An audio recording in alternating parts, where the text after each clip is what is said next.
¿Qué pasa, Javier? ¿Qué pasa, Joaquín? ¿Qué tal? ¿Cómo andas? Pues muy bien, ya la cosa en el curso parece que se va normalizando dentro de lo raro que es esto, pero cada vez me siento ya más cómodo. Hoy hemos estado dando ya unos primeros pasos para trabajar con algunas herramientas digitales. En fin, se va animando la cosa. Ya los chiquillos están un poquito más contentos en clase, que venían un poquillo asustados, Joaquín. ¿A ti no te ha pasado? Claro. Además, yo este año que estoy con los pequeños, pues imagínate, se tienen que adaptar a una nueva realidad, no solo de cambio de etapa, sino a qué año, ¿no? A qué curso se tienen que adaptar, al curso del COVID. Y la verdad es que ha sido un comienzo bastante duro, pero bueno, nos vamos adaptando poco a poco. Javi, ¿sabes quién viene hoy? Hoy tenemos una pedazo de entrevista que tenía muchísimas ganas de hacer, que fue otra de las entrevistas que tenía muchas ganas de hacer desde la primera temporada, pero mira, nos ha cogido esta pausa aquí y hoy por fin vamos a entrevistar a este pedazo de profe. ¿Sabes quién es? Por supuesto, es el profe Ramón. Para los seguidores de Ideas para Profes que nos estén viendo o escuchando, no sé si lo sabréis, pero él es muy popular en redes sociales, sobre todo en Twitter, ¿verdad, Javi? Sí, además muy conocido porque está muy especializado en aplicar la gamificación, da formaciones a otros profesores sobre gamificación, le interesa también todo lo relacionado con la evaluación y precisamente relacionado con la evaluación están sus otras notas, que le preguntaremos sobre esas otras notas. Bueno, Javi, pues no perdemos más tiempo, ¿nos vamos para adentro? Venga, esa entrevista con el profe Ramón que empiece ya. Ideas para profes. Ideas para profes.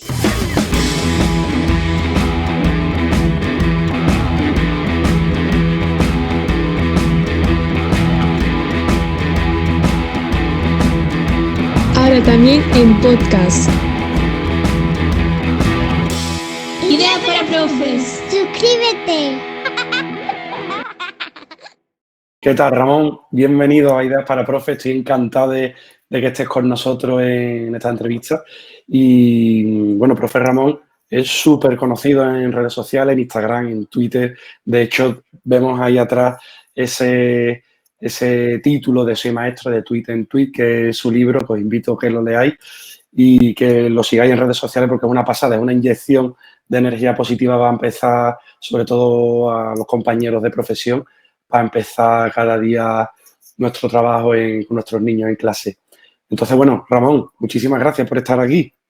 Bueno, yo las gracias a vosotros por invitarme, estoy encantado y feliz de estar con vosotros y bueno, después de esta presentación ya más contento todavía, ¿eh? Yo, desde luego, vamos, no me puede faltar mi dosis de profe Ramón en Twitter mientras estoy desayunando para ir al No, me cole alegro, con otra energía, desde luego. me alegro, me alegro. Claro que sí, te seguimos ambos y bueno, Ramón, estamos encantados de tenerte aquí con nosotros. Era algo que ya veníamos hablando de lejos. Cuando empezamos en la primera temporada sonaba tu nombre y a nosotros nos gustaría saber por qué decidiste dedicarte a esto de la docencia. ¿Qué historia y qué motivaciones hay detrás? Pues mira, yo vengo del mundo del deporte y siempre he hecho baloncesto. Yo creo que nací con una pelota de baloncesto en las manos y soy un enamorado de ese deporte. Entonces, bueno, mi objetivo en la vida era llegar a jugar al baloncesto a nivel profesional, ¿no? Y me veía pues pegándome mis triples en la NBA, como cualquier crío a su edad, ¿no? Y bueno, es cierto que tuve suerte y sí que pude disfrutar un par de años de la vida profesional del baloncesto, no en la NBA, pero pude disfrutarlo, me he pegado toda mi vida jugando al baloncesto, entrenando muy duro y creo que eso ya forma parte de mí para siempre, pero la historia viene en que hubo un día, año 1998, yo era todavía un crío y me propusieron ayudar a entrenar a un equipo alevín, a un equipo de quinto y sexto de primaria. Y bueno, fui como ayudante, sin más, ¿no? A echar una manilla, a preparar entrenamientos y a charlar con los chavales, a enseñarles un poquito de técnica individual, en fin, lo normal de un ayudante. Y creo que ahí me enganché a esto y sabía que mi sitio estaba en la cancha de baloncesto porque me encantaba pero mi sitio estaba también ayudando a los críos, enseñándoles y aprendiendo yo también de ellos. Ahí lo tuve clarísimo y fue justo ese año cuando decidí empezar a estudiar para formarme como maestro y mira, ahora de repente tengo dos pasiones en mi vida, una ya se ha convertido en un hobby, pero la otra es la que a nivel profesional me llena y me hace feliz cada día y muy feliz de haber elegido ese camino. Bueno, Ramón, vamos, tenemos eso en común, lo del baloncesto, porque yo también estuve haciendo mis pinitos en el equipo de baloncesto de mi barrio y la verdad que es una pasada ese deporte, debería de ser deporte rey, ¿verdad? Bueno, para los que nos gusta es el deporte rey, desde luego. Ramón, hemos coincidido porque el profe Ramón también es formador de profesores, que creo que precisamente este tipo de profes tan implicados con esta labor deberían de formar a otros profes también. Entonces, bueno, hemos coincidido en un par de sitios y te escuché una frase, no sé si fue en Córdoba o en Madrid, que dijiste, gamificar no es jugar. Entonces, sí que eso te conoce muchísimo por la gamificación, por la aplicación de metodologías activas, pero bueno, me gustaría que nos explicase a los que los que van a oír esta entrevista, ¿qué es gamificar? Pues mira, además, esa frase es con la que me gusta empezar las formaciones que hago de gamificación porque tengo la suerte de hacer muchas. Es una formación que me encanta, que me gusta muchísimo por el potencial que tiene y por el descubrimiento que ofrecemos a los profes que no tienen, ¿no? Ni idea de qué va eso, que con pinceladitas pues ya se quedan con mucho. Y sí, me gusta empezar advirtiendo de que gamificar no es jugar, porque aunque después tiene mucho componente lúdico y el juego está muy presente en muchas sesiones de la gamificación, pero gamificar es algo que es muy serio, que es muy complejo y yo no sé si hago bien o no, pero a mí me gusta ser realista y ser sincero y las programaciones en las que hay gamificación son de las más complejas de realizar, sin duda alguna. O sea, si ya de por sí nos han complicado mucho el tema de las programaciones, hacer una gamificación con una programación potente y cumpliendo con todos nuestros estándares, con las competencias, es algo muy complicado, pero que una vez que lo haces, se convierte en un proyecto potentísimo. A ver, gamificar es... la formación más cortita que hago de esto son 8 horas, ¿eh? O sea que explicaros aquí en un minuto, yo diría, así por resumir a una barbaridad, que gamificar es convertir un proceso de aprendizaje, tener mi objetivo y un objetivo didáctico y convertir ese proceso de aprendizaje desde que empezamos hasta que el niño ya adquiere ese conocimiento, convertir todo ese pack en un juego. Y cuando yo consigo convertir todo ese pack en un juego y a través de normas, estrategias, dinámicas, actividades, soy capaz de conseguir que ese niño aprenda eso que yo quería desde el principio, ese objetivo, pues entonces sí que he conseguido hacer una gamificación. Pero es convertir el proceso entero en un juego, en un reto para ellos. Es hablar, es machacar, ¿no? El término gamificación porque es algo inmenso, pero a manera de resumirlo muchísimo, es así. Y a mí me encanta mucho la parte de la narrativa porque además de que doy rienda suelta a mi imaginación, que eso me encanta y ya sabéis que soy muy friki y de aquí aclaro que soy muy friki, a los niños les encanta tener una historia con la que sentirse identificados, con la que participar, con la que sentirse protagonista y una historia que además no es una historia que se cuenta un día para motivar, sino que es una historia que vamos desarrollando cada día y que ellos mismos son los que hacen que vaya por aquí, vaya por allá y se sienten realmente protagonistas de este proceso y el tema de la narrativa es algo que a mí me fascina de la gamificación. Y bueno, no sé, siempre digo, y seguramente esté equivocado, no lo sé, pero que un porcentaje altísimo de éxito de la gamificación está en la narrativa. Una buena narrativa va a hacer que una gamificación tenga éxito o no. Claro que sí. Claro, se me viene a la mente el libro de Gramática de Fantasía de Gianni Rodari, del arte de contar historia y lo importante que es.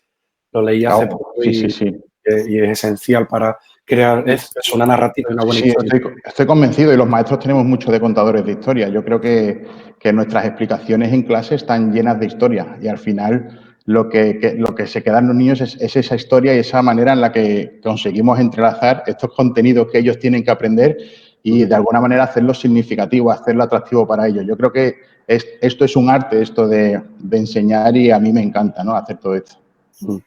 Claro que sí, Ramón. Yo, por mi parte, también estoy utilizando muchísimo, sobre todo este año en el que estamos tan limitados en el aula, estoy utilizando muchísimo la narración. Estoy en un curso de los pequeñitos, estoy en primero de primaria, y entonces para enseñarles las letras y demás, tiro mucho de esa historia que crean en Letrilandia, pero le voy dando rienda suelta, como tú dices, a la imaginación y voy creando la historia con ellos y ellos lo disfrutan muchísimo, ¿verdad? Y lo hacen suyo. Exactamente, lo hacen suyo. Bueno, retomando el tema este de la gamificación, escuché a comienzos del confinamiento una charla educativa donde se hablaba de la importancia que tiene conocer la dinámica del juego si realmente queremos gamificar. Y me llamó mucho la atención el tema de los roles en los alumnos. Sí. Esto de los roles, ¿cómo va? ¿Tenemos que conocer previamente la personalidad de los alumnos para poderle asignar un rol a cada uno? Creo que sí. O sea, yo soy de la opinión de que mientras mejor conozcamos a nuestro alumnado, no solo para plantear una gamificación, sino para cualquier cosa, mientras mejor seamos capaces de conocerlos,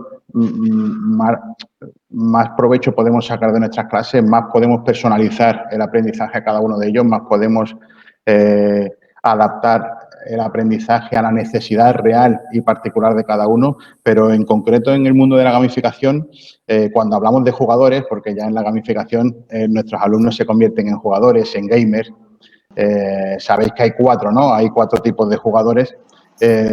Para saber en qué grupo tengo que colocar o en qué perfil tengo que colocar a cada uno de los niños, es muy importante conocerlos, saber sus gustos, sus preferencias, su manera de interactuar con los demás, dónde se va a encontrar más a gusto, y conociendo mejor a cada uno de mis alumnos sabré si su perfil tira más a ser un killer o a ser un socializador o a ser...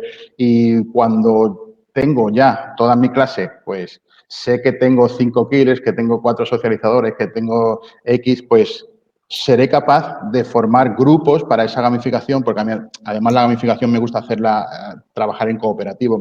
Creo que tiene un sentido mucho más profundo de esto. Entonces, sabiendo qué es lo que tengo yo en mi clase, podré hacer grupos que estén mucho mejor repartidos, mucho más nivelados, ¿no? Porque si metes en un mismo grupo a 4 killers, van a bombardear al resto de los grupos, ¿no? Pues eso, repartir bien. Y para eso sí que es cierto que hay que conocer muy, muy bien al alumnado. Ramón, se habla muchísimo sobre gamificación. A mí me da un poco de vértigo tirarme a ese tipo a esa piscina, ¿no? A ese tipo de metodología, porque lo veo muy complejo, pero sí que se puede hacer a muchos niveles. No se puede gamificar a muchos niveles, al menos yo así lo entiendo, con narrativas más cortitas. Pero así en esencia, ¿qué beneficio reporta, qué beneficio tiene para el aprendizaje este tipo de experiencia? Pues mira, yo te voy a contar y voy a poner ejemplos con el caso más cercano y más actual, que son el alumnado que tengo ahora, ¿no? Estoy en un quinto de primaria y llevamos un mesecito de cole y nosotros estamos desarrollando la gamificación que publiqué hace tiempo de COVID-19 Game Over y además de que nos está resultando algo muy rico y no lo sé, es que es muy rico en todos los aspectos, ahora contaré algunas cosas, pero me encanta la manera en la que ellos se han involucrado porque lo hemos metido todo en temática Wakanda.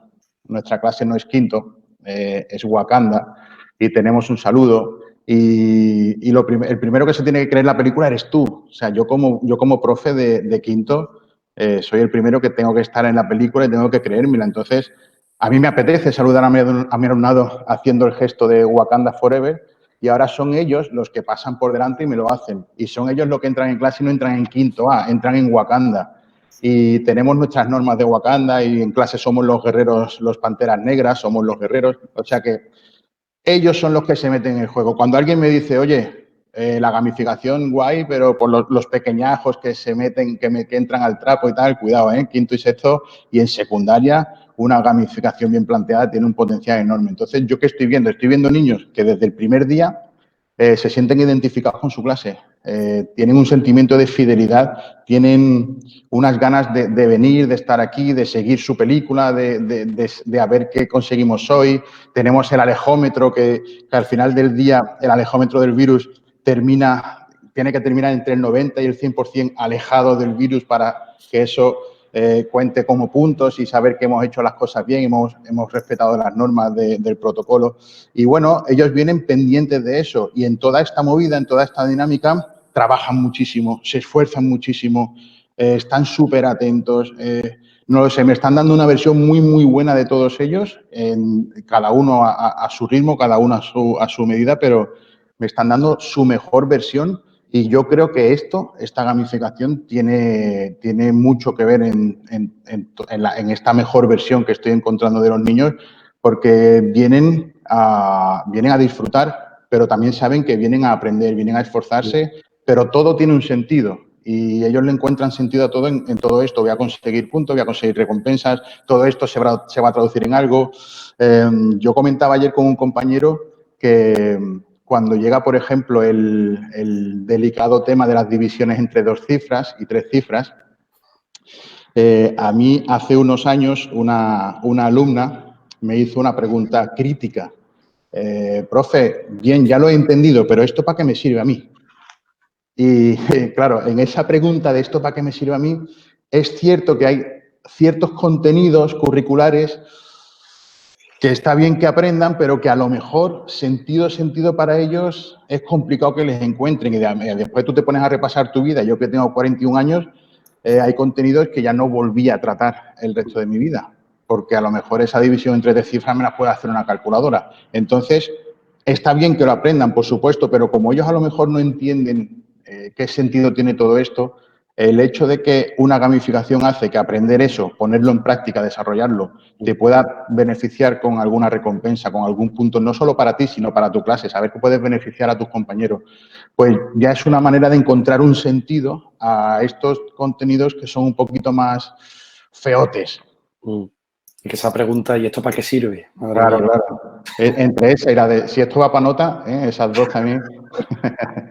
Oye, Ramón, me interesa ahora, ya que has nombrado lo de secundaria, ¿se podría gamificar en bachillerato, ya que es una etapa que está tan orientada a una cosa que es selectividad?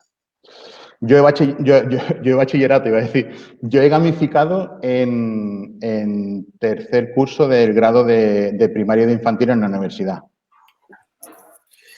O sea que sí. Evidentemente. Y además entraron al trapo como los críos, ¿eh?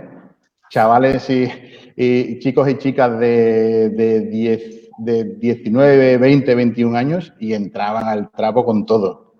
Sí que es cierto que pensamos que ese tipo de experiencias son más apropiadas para los pequeños, pero los mayores los disfrutamos igual, vamos. Ahora mismo, si hiciésemos un curso, lo que no queremos es que nos den la tabarra con una clase magistral y que nosotros nos tengan en un segundo plano. Y desde luego que cuenten con nosotros y que nos hagan partícipes de la clase, eso es siempre una buena noticia para los alumnos. Bueno, una clase magistral sigue teniendo cabida. Lo que sí es cierto que yo no puedo pretender tener a mi alumnado 5 horas al día prestándome atención a mí y escuchando un monólogo mío. Entonces, tenemos que ofrecerles siempre momentos en los que haya interacción real, en los que ellos tomen el mando, aunque nosotros seamos los que estemos ahí en segundo plano manejando un poquito, pero que ellos tomen el mando de la clase, que surja un debate, que expresen sus ideas, que de repente la clase que tú tenías pensada en la cabeza y tenías preparada deriva en algo que no tenías en cuenta, pero te enriquece absolutamente la explicación. Entonces, bueno, una explicación magistral sigue teniendo cabida. Los niños, además, sí que es cierto que de vez en cuando reclaman eso, un poquito de la fuente de información más fiable que puede ser un profe, ¿no? Que después te metes en Internet, buscas en Google y te encuentras cada cosa que da miedo, ¿no? Entonces, bueno, sí puede tener cabida, evidentemente, todos la usamos, ¿no? Es imposible estar 5 horas gamificando o trabajando con PBL, pero sí es cierto que tenemos que dar muchos momentos a nuestro alumnado de interactuar, de que se sientan partícipes, de que se sientan protagonistas, de que ellos tomen la batuta. Y es que eso es bueno no solo para ellos, sino también para nosotros, porque vamos a sacar, como os decía antes, vamos a sacar la mejor versión de ellos, porque se van a encontrar en un ambiente en el que son escuchados, en el que son tenidos en cuenta, en el que sus ideas se valoran. O sea que creo que eso es fundamental. Claro que sí, dejando ese tema a un lado, antes hemos dicho que gamificar no es jugar. Yo también he oído que gamificar es una cosa muy seria, el juego es una cosa muy seria. Y bueno, la evaluación también es algo bastante serio, ¿verdad? Al menos la que versa sobre la evolución real del aprendizaje de nuestro alumnado. ¿Tú esbozaste algo parecido con tus otras notas? Cuéntanos, ¿qué es esto de las otras notas, Ramón? Pues mira, las otras notas fueron quizás la respuesta a un sentimiento, a un estado en el que yo estaba, que me sentía en deuda con mi alumnado, porque sí, llegaba el boletín de notas. Yo siempre he sido generoso en las observaciones, creo que es algo que cada vez se fomenta más, ¿no? Que los docentes son más generosos en las observaciones personales con su alumnado, pero al fin y al cabo el crío va a lo que va y la familia suele ir a lo que va también el crío, que es al número.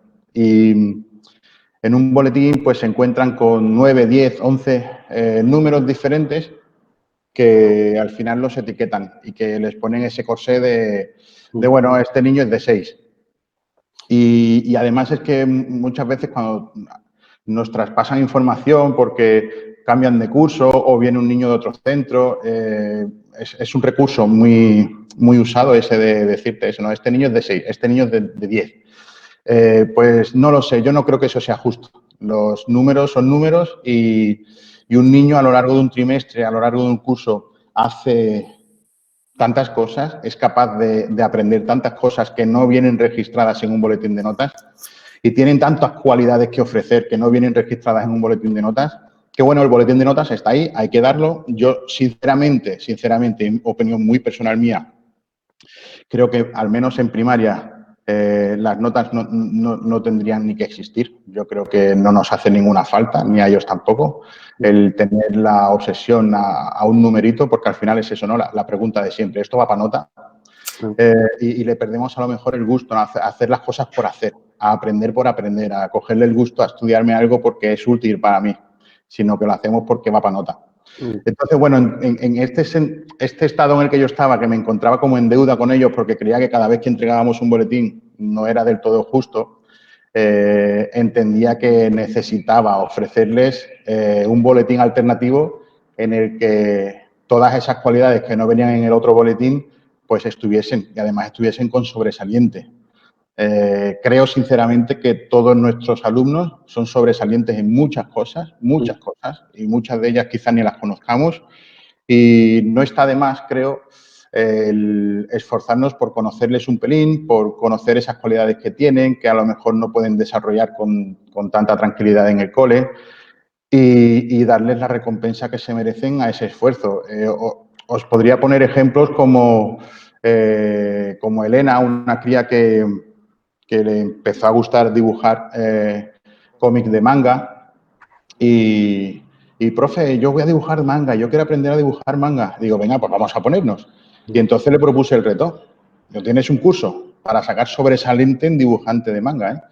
Entonces buscamos tutoriales por YouTube, se apuntó a algún curso cuando había cursos presenciales de muchas cosas y se le ocurrió mucho, se le ocurrió muchísimo. De hecho, hacía esquemas naturales y ponía dibujitos en plan manga y salió una cosa súper chula. Y claro, evidentemente, cuando llegaron las notas, ella tuvo su dibujante de manga sobresaliente. Y como eso, muchas más cosas, ¿no? Ayuda a sus compañeros, gente que es muy generosa, que se da a los compañeros, que se ofrece, que reparte sus cosas si hace falta, que se cae un boli, es el primero que se tira al suelo para dárselo al compañero que se le ha caído, que hace una labor increíble de grupo, de piña.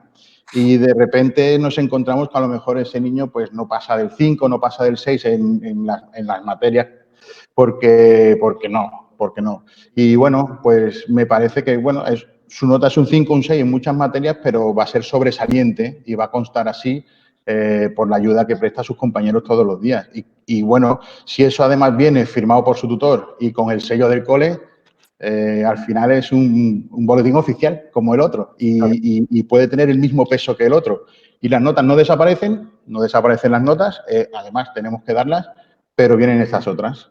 Y de repente pues les prestan atención a sus notas y a sus otras notas y luchan por ellas. Y ya os digo que ellos son los que me proponen, ¿eh? Y este año ya tengo propuestas de todo mi alumnado porque yo ya ni se lo presento. Son ellos los que llegan el primer día a clase y me preguntan, profe, ¿este año tendremos las otras notas? ¿Cómo con tus otros alumnos? Pues evidentemente. Así que empezad a proponerme, empezad a contarme qué cosas queréis conseguir y yo también de vez en cuando pues les sorprendo, ¿no? Con alguna sorpresita, pero eso, su ristra de 8 o 9 sobresalientes se la llevan seguro.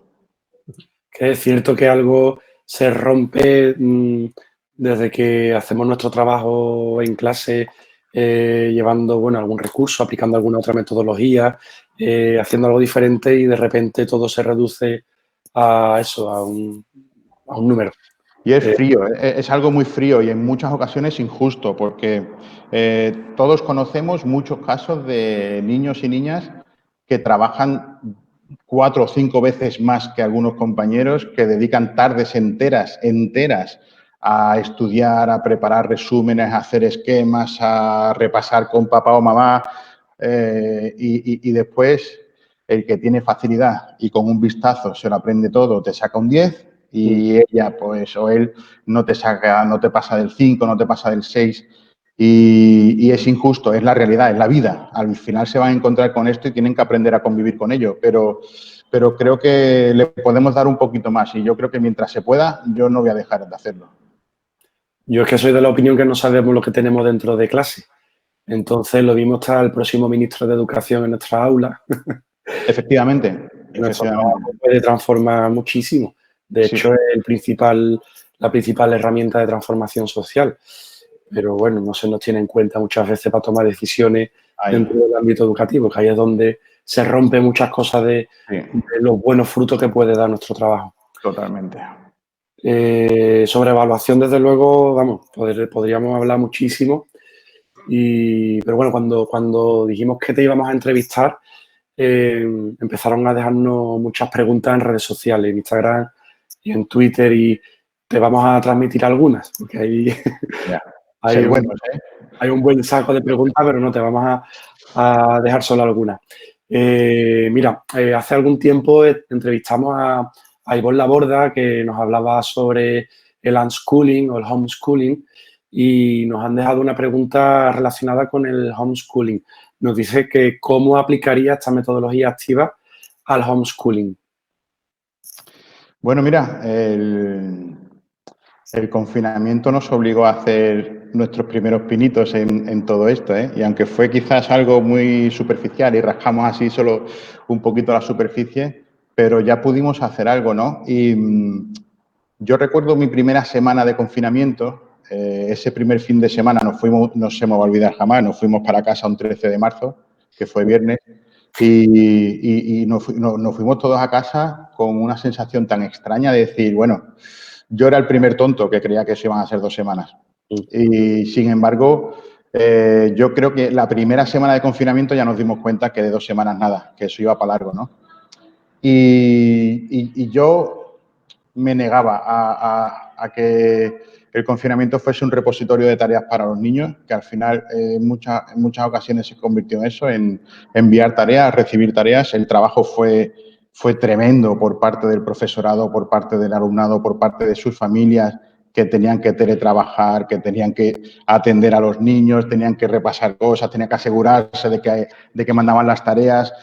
Yo tengo 3 hijos en casa y uno tenía Teams, la otra tenía Classroom, el otro tenía no sé qué. Era una cosa tremenda. Y entonces hicimos una gamificación. Yo daba en sexto de primaria el curso pasado, entre otras asignaturas, daba educación física y cultura y práctica digital. Y como son asignaturas mías, decidí unificarlas y hacer un único proyecto con esas 2 asignaturas. Hicimos un proyecto de gamificación que que fue la repera. Nos lo pasamos pipa, los críos estaban involucradísimos. Sin darse cuenta, hacían ejercicio en casa, hacían retos. Pero vamos, era para colgarlo en YouTube porque habríamos tenido millones de visitas, cosas chulísimas que hacían. Y además trabajaban aspectos de tecnología, de identidad digital, de seguridad en la red, de compartir datos, de trabajar en cooperativo, cada uno desde su casa con sus dispositivos. Y fue algo súper enriquecedor. Y hicimos una gamificación de casi 3 meses.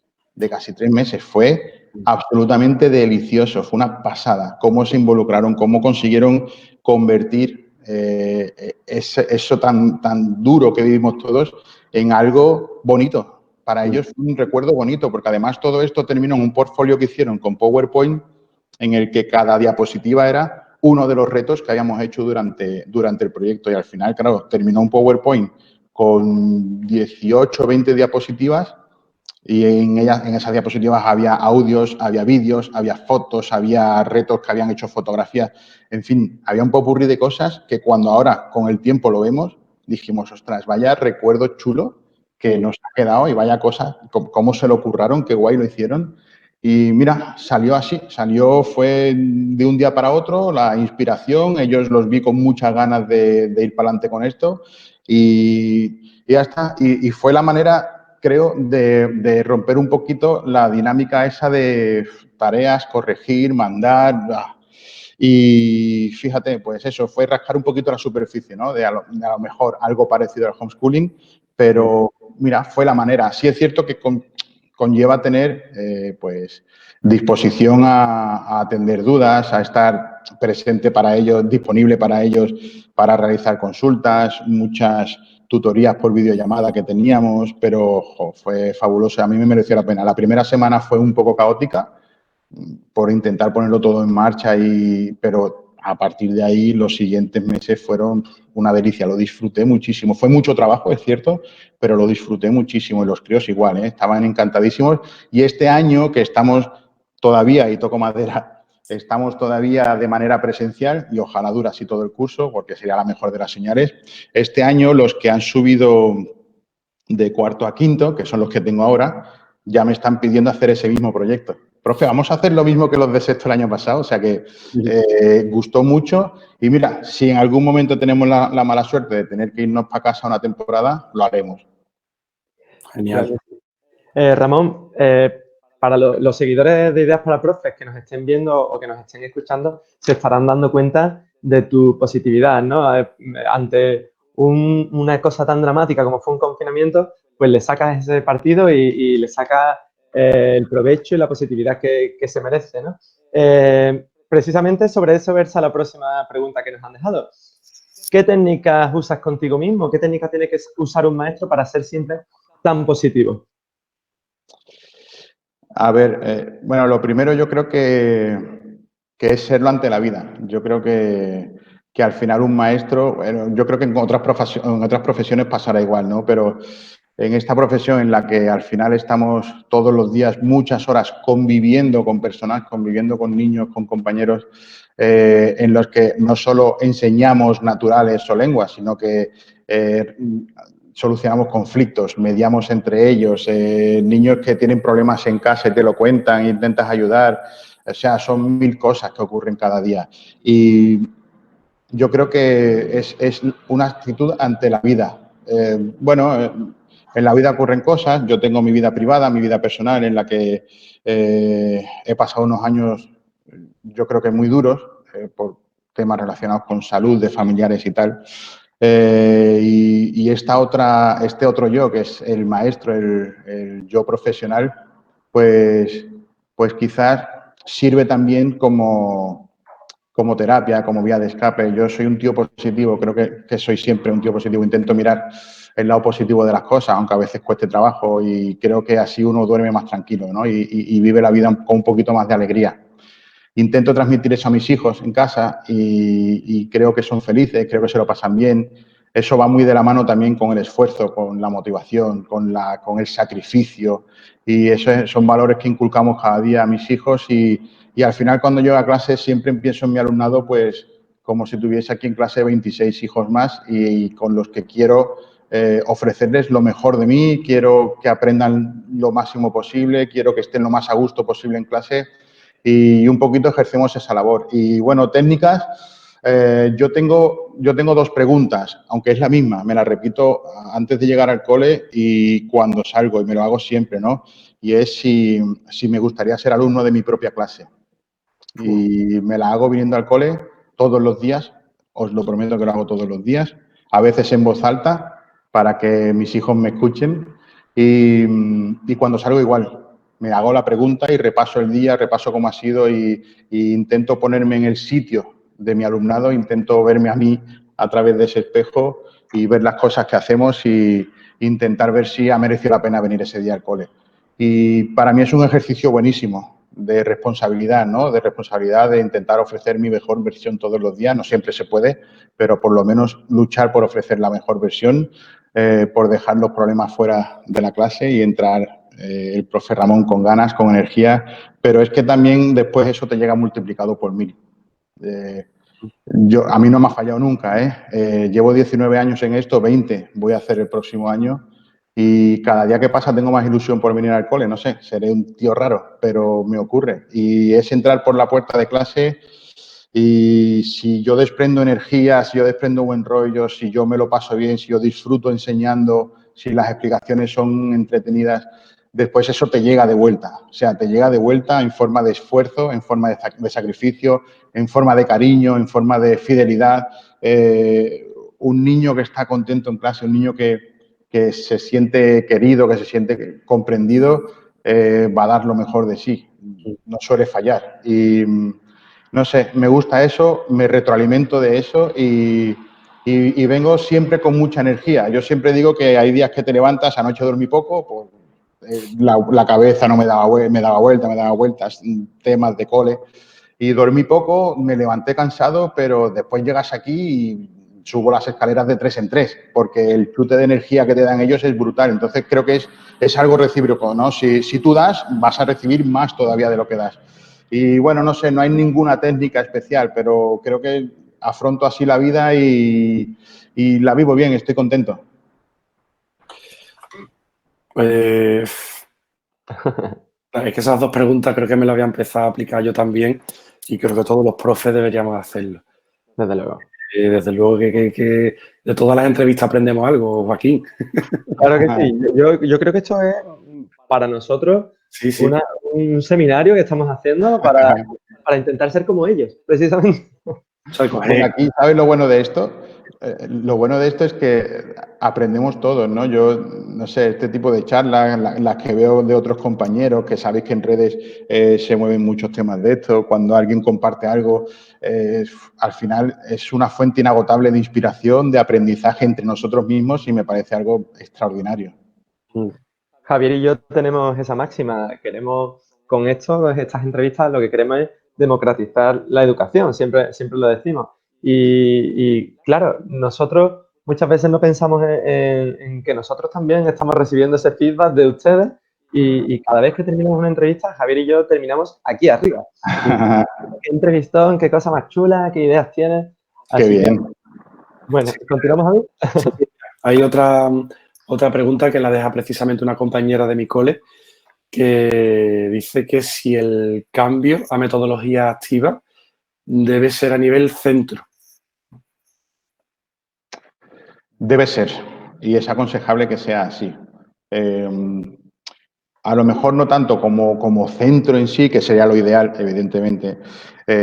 Y para que un cambio se produzca en un centro, el motor tiene que ser el equipo directivo que apueste por esa metodología activa, que sean la punta de lanza, que sean la referencia, porque así será mucho más fácil transmitir, ¿no?, esta inspiración a los demás.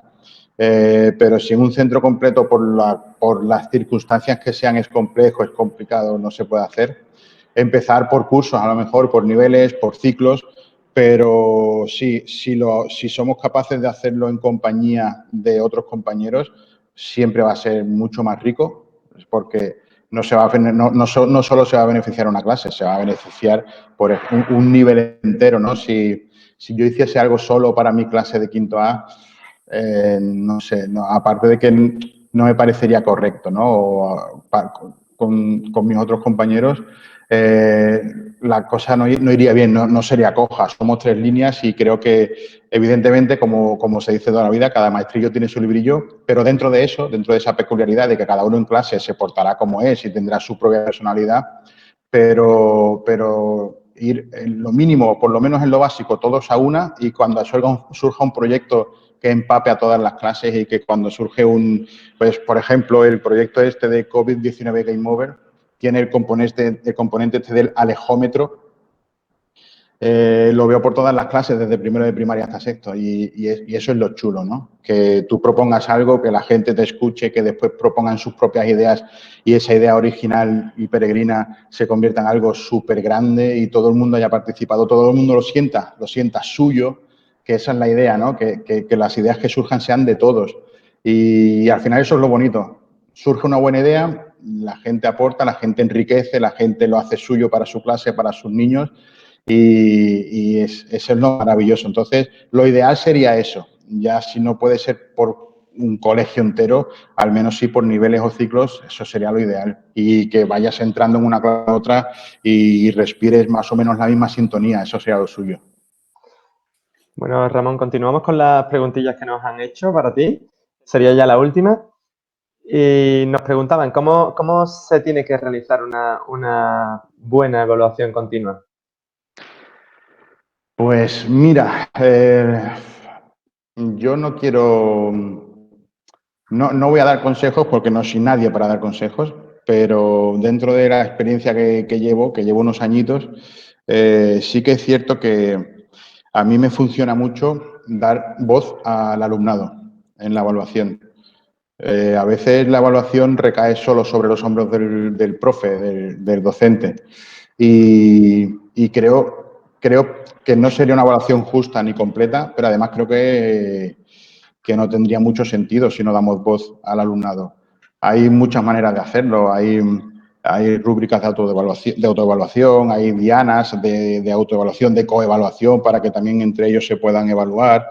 Cuando termina un proyecto y se presenta ese producto final, pues que el mismo grupo que lo ha hecho tenga voz crítica sobre su producto, que el resto de los grupos también pueda opinar dentro de un mínimo de respeto, evidentemente, de educación, de crítica constructiva siempre, de intentar sumar. Pero creo que ellos tienen mucho que decir. No termina, o sea, nunca dejo de sorprenderme porque los niños suelen ser mucho más estrictos y severos con ellos mismos de lo que te podrías llegar a imaginar. Y muchas veces tú dudas, ¿no? Ostras, ¿qué le pongo? Está aquí rozándome, no sé si ponerle el 8 porque tal, o a lo mejor le dejo en el 7 para que espabile y me tire bien para arriba en la siguiente evaluación, y después llega él y te dice, no, profe, yo me merezco un 5, y te deja descolocado, ¿no? Ellos son muy exigentes consigo mismos, suelen ser muy sinceros, suelen ser muy justos y suelen darnos visiones que a lo mejor nosotros no vemos. Y eso enriquece muchísimo un proceso de evaluación, sobre todo una evaluación continua, que es la que tenemos que hacer, y una evaluación que nunca cesa, que siempre está en continuo movimiento, y tener siempre esa visión del otro lado, eso me parece súper enriquecedor y muy útil, me parece muy útil. Y a la hora de evaluar, eso, intentar llegar a todo eso que no se llega, intentar que sea una evaluación muy completa, que sea una evaluación justa con ellos, que sea una evaluación constructiva, es decir, que cuando les llegue ese boletín les sirva para recapacitar, les sirva para reflexionar, no solo que sea, evidentemente, no que sea un palo, que sea un jarro de agua fría, que a lo mejor en ciertas ocasiones puede hacer falta, pero sobre todo en primaria, que sea una evaluación constructiva, que les ayude a sumar, que les ayude a tirar para adelante, que sea un momento en el que sean capaces de ver sus debilidades, de ver dónde hay que apretar, pero también de ver todo lo que hacen bien y que se les valora y que tienen muchas cualidades. Y creo que pues, un balance de lo uno y de lo otro. A todos nos gusta recibir una palmadita en la espalda cuando lo hacemos bien y creo que es justo hacerlo con ellos también. Yo, desde luego, Ramón, te agradezco todo lo que estás aportando porque sé que sabes muchísimo y lo estás compartiendo con todos los seguidores del podcast y vídeos del canal de Ideas para Profes. Y bueno, siempre cerramos nuestras entrevistas con una pregunta que hacemos a todos los invitados y que, bueno, da un poco rienda suelta a eso que tenemos los profes inquietos en la cabeza de cómo sería una educación mejor, ¿no? Entonces, te lanzo esa misma pregunta. ¿Qué sería lo primero, qué sería lo prioritario que cambiarías en la educación? Uf. A ver, a ras de aula, a pie de aula como estamos, Sí. yo le metería mano a la evaluación, yo creo que sí. Pero si podemos disparar un poquito más alto, disparar a nadie. Si podemos apuntar un poquito más alto, a mí me gustaría que nos escuchasen alguna vez cuando redacten leyes educativas, cuando tengan que hacer algún tipo de cambio en nuestro sistema educativo, que nos escuchen de una vez a los docentes, que tengamos voz y voto, que la realidad de aula la conocemos nosotros. En los despachos donde se hacen leyes no se conoce la realidad de aula. Y nos merecemos eso, para empezar, porque es justo, y para terminar porque si de verdad queremos un sistema educativo potente, tendrá que estar por lo menos en consonancia con lo que se cuece después en las aulas, con la realidad que nos encontramos. Pasan legislaturas, a cada legislatura tenemos una ley nueva, una nueva reforma, no tenemos ningún tipo de estabilidad en cuanto a leyes educativas. Esto es tremendo y me encantaría ver un país que asume por una vez y de manera definitiva un plan de Estado para la educación, en el que sobren los colores, en el que sobren las banderas, en el que sobren los escudos, y tener un sistema educativo blindado, y que gobierne quien gobierne, eso sea sagrado y eso no se toque, y solo se toque para avanzar y para actualizar. Pero me cuesta creer que en un corto plazo eso pueda pasar, ¿no? Pero me encantaría y creo que sería lo más justo, y así es como avanzaremos así. Si nuestro camino es enfrentarnos siempre al que está delante, así no avanzamos. Así no avanzamos. Tenemos que intentar mirar todos de frente, pensar en nuestro futuro, que al final es nuestro futuro lo que nos jugamos. Y nuestro futuro está en las aulas. Y nuestro futuro lo tengo yo cara a cara todos los días, igual que ustedes. Y pensemos en ellos, pensemos en lo mejor para ellos, y quizás lo mejor sería eso, ¿no? Un buen plan de Estado para la educación que fuese sagrado, que estuviese blindado. Y bueno, me quedo con eso, creo. Yo también.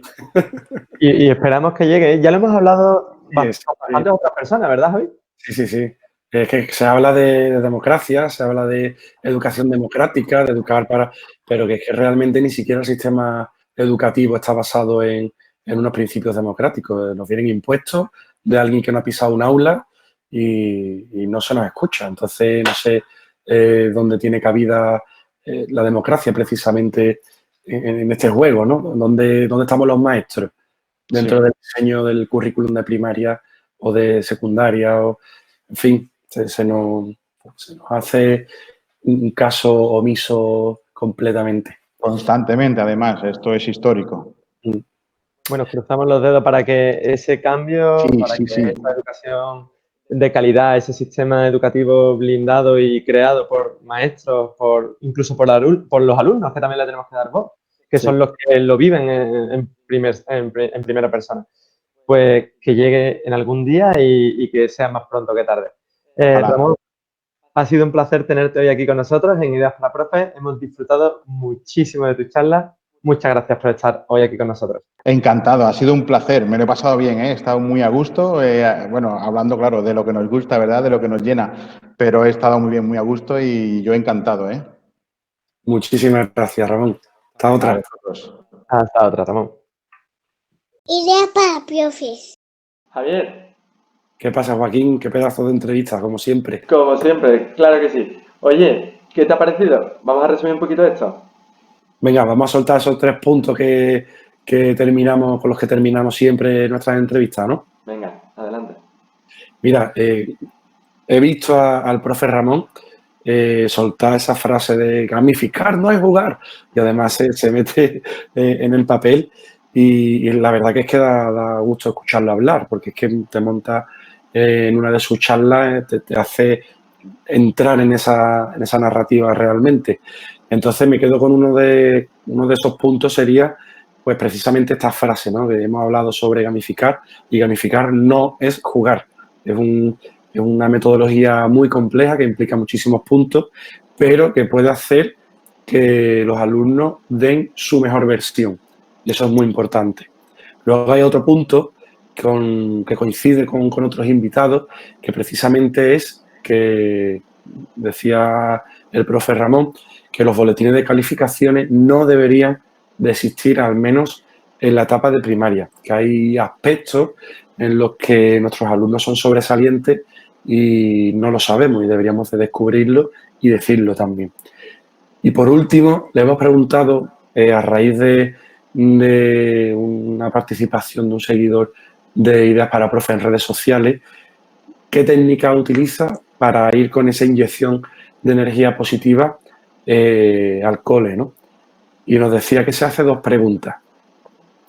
Y dice que cuando va de camino al cole se pregunta, ¿me gustaría ser alumno de mi propia clase?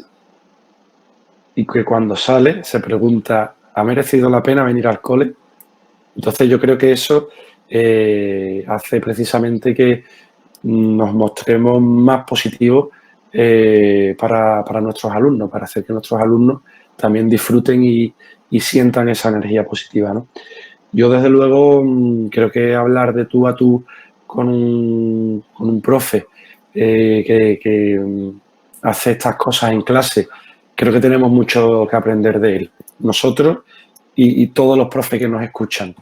Desde luego, de cada invitado sacamos cosas bastante buenas, ideas bastante innovadoras y bastante potentes para llevar a cabo en nuestra clase. Y el profe Ramón no nos ha dado una, nos ha dado un montón, y yo pienso aplicarme lo de las otras notas. Yo personalmente me lo aplico. Eso creo que es necesario a un nivel extremo. Tenemos que empezar a evaluar a los chicos como lo que son, como individuos en desarrollo y futuros ciudadanos que tienen sus propias habilidades y que son mucho más que un número. Y ya nos lo ha dicho el profesor Ramón, muchas veces hablamos de los chicos como, este chico es de 6 o este chico es de 10. Pero oye, que son mucho más. Sí, desde luego esas etiquetas en clase que muchas veces pasa de un año a otro realmente son muy dañinas, porque habrá algo más cambiante que un niño, que pensamos que un niño va a ser exactamente igual de los 6 a los 12 años. Lógicamente va cambiando y además muchas veces los cambios son radicales de un mes a otro, de una semana a otra, de un día a otro. Entonces debemos de eliminar esas etiquetas de nuestras aulas y empezar a observar más, ¿verdad? Pues no hacemos eso, Javier. Muy importante que nos sigan en redes sociales. Ha participado muchísima gente para proponer preguntas para esta entrevista, y tienen que seguirnos en redes sociales, en Instagram, en Twitter, Facebook, y también suscribirse al canal de YouTube y podcast en iVoox, Spotify, SoundCloud, Apple Podcast. Estamos en todos lados. Estamos en todos lados. Que no nos escuchas porque no quieres. Desde luego. Pues aquí nos vemos en la siguiente entrevista, ¿no? Nos vemos para la siguiente entrevista, Javi. Hasta luego. Un buen abrazo.